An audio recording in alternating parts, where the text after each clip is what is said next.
arahanishwa ihadabu ry'ibihumbi 100 by'amarundi uwo wese anywereye itabi mu bibanza bihuriramwo abantu benshi canke atumuriye ku bandi umwotsi w'itabi. Arahanishwa ihadabu ry'amafaranga 100 by'amarundi uwo wese akoresha ibibanza bihuriramwo abantu benshi nk'ubunywero, uburiro, ubutambiro, ibibanza vyo gusengeramwo, amasoko, amavuriro adafise utuzu twa sugumwe tubereye. Arahanishwa ihadabu ry'amafaranga y'amarundi 5,000 uwo wese yitumye umwanda mutoyi canke mukuru ahatari mu bibanza vyabigenewe, canke ataye ibipapuro, ibitekerezo vya plastique canke yindi myanda, canke aciriye mu bibanza bihuriramwo abantu benshi canke mu miduga yunguruza abantu. Kimwacumvise? Ibyo hadabu nyene biratangishwa abantu barekuriye amazi bakoresheje canke amazi yo mu gikoni, mu muserege no mu bibanza bigenewe abantu benshi. Abajejwe isuku n'abajejwe intwaro bashinzwe gutaburira ibitansi uwo wese arenze kuri aya mategeko, nawe akaba afise ikiringo c'imisi 5 kugira ngo arihe iyo hadabu. Atarishe iyo hadabu arihishwa hiyongerako 2% umunsi ku munsi gushika azoshobore kuyariha ayo bamuciriye.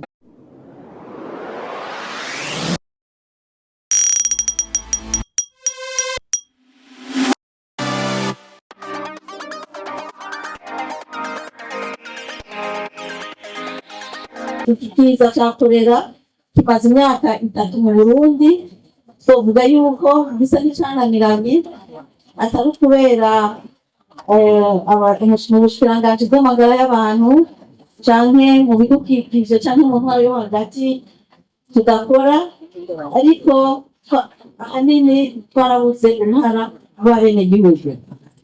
Ari naco gituma twakengurukiye cane kubona mufashe kano kanya kugira ngo mu gutera intege dushobore guhimiriza abenegihugu ku buryo bw'umwihariko.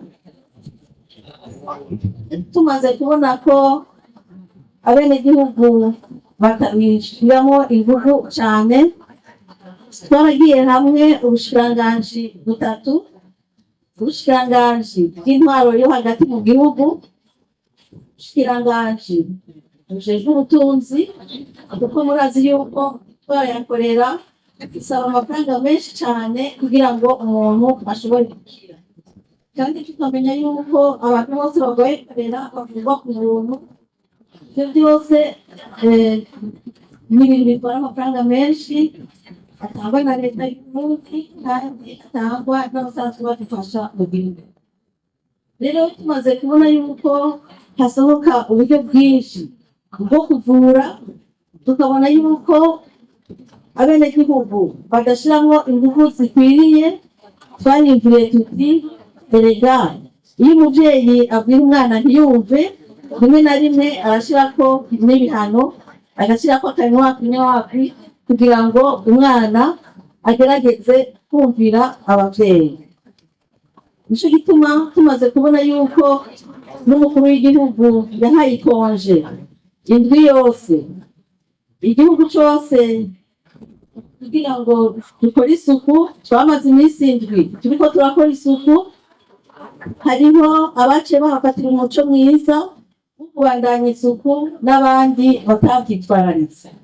Nico gituma twaciye tuja hamwe ubushikiranganji 3, ubushikiranganji bw'intwaro yo hagati mu gihugu, ubushikiranganji bw'amagara y'abantu n'ubushikiranganji bw'ubutunzi, kugira ngo dufate ingingo zo gufasha abajejwe intwaro kugira ngo bahimirize abenegihugu, abatabikoze baronke n'ibihano bijanye n'amahadabu. Nyiricubahiro mutandukanye n'umukuru w'igihugu, murakoze duha kano kanya kuko iri bwirizwa, iri tegeko shikiranganji rusangi bisohotse vuba abenegihugu benshi ntibari babimenye. Ni akaryo keza rero yuko tubacira mu ncamake ibigize iryo tegeko nshikiranganji rusange.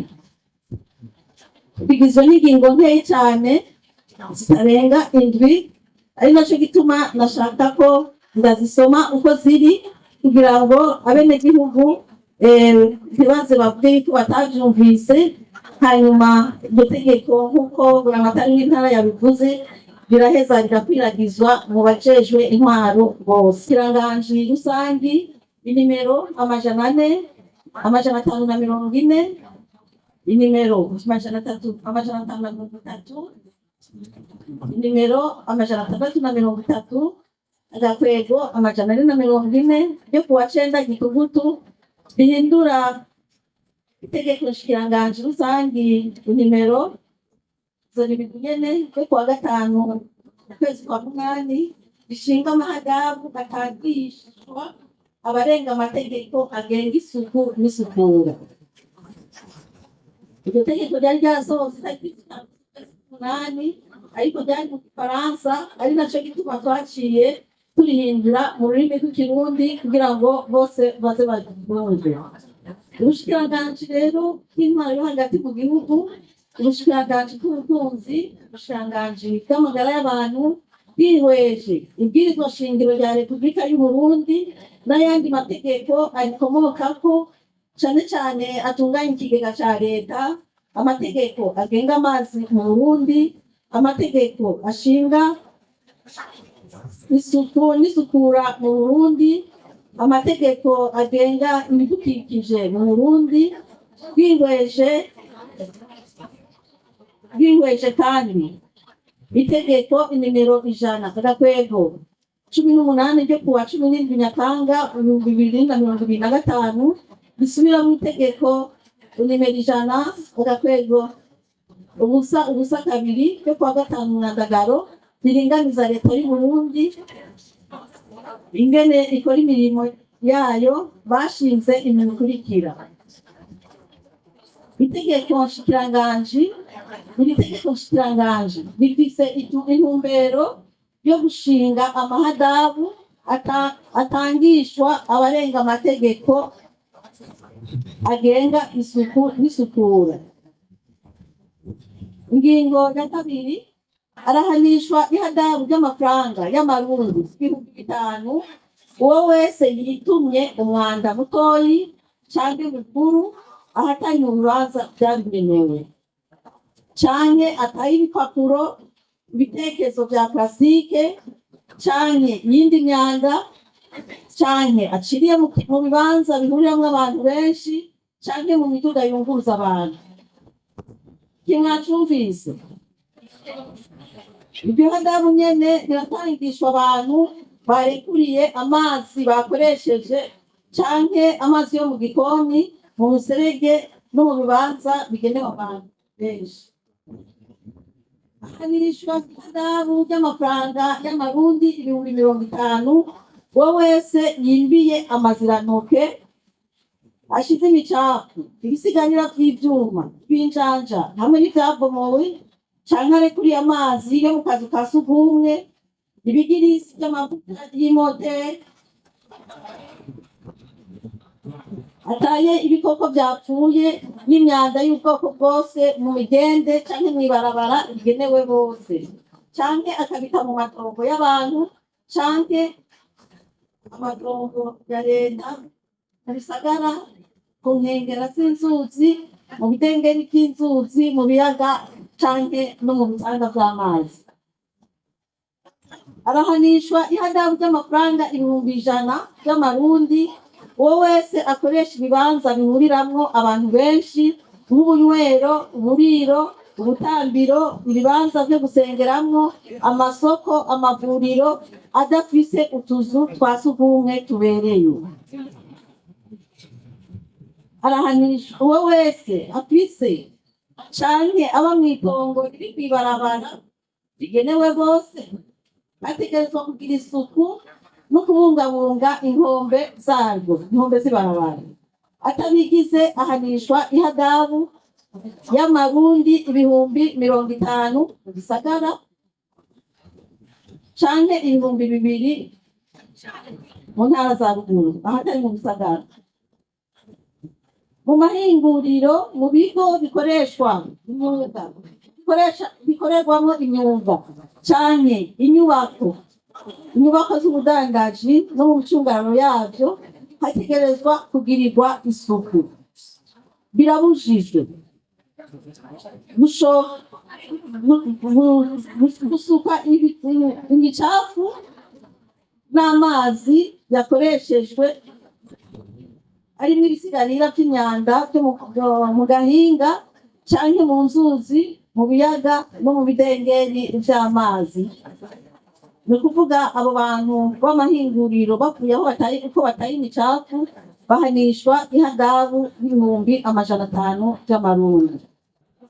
Arahanishwa ihadabu y'ibihumbi 100 vy'amarundi uwo wese anywereye itabi mu bibanza bihuriramwo abantu benshi canke atumuriye ku bandi umwotsi w'itabi. Abajejwe isuku n'abajejwe intwaro bashinzwe gutaburira ibitansi uwo wese arenze kuri aya mategeko, nawe akaba afise ikiringo c'imisi 5 kugira ngo arihe iyo hadabu. Atarishe iyo hadabu arihishwa hiyongerako 2% umunsi ku munsi gushika azoshobore kuyariha ayo bamuciriye.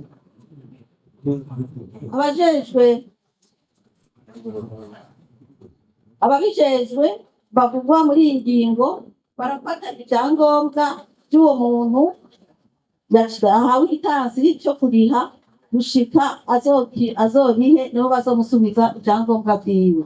Aha harimo karangamuntu na mapasiporo n'ibindi.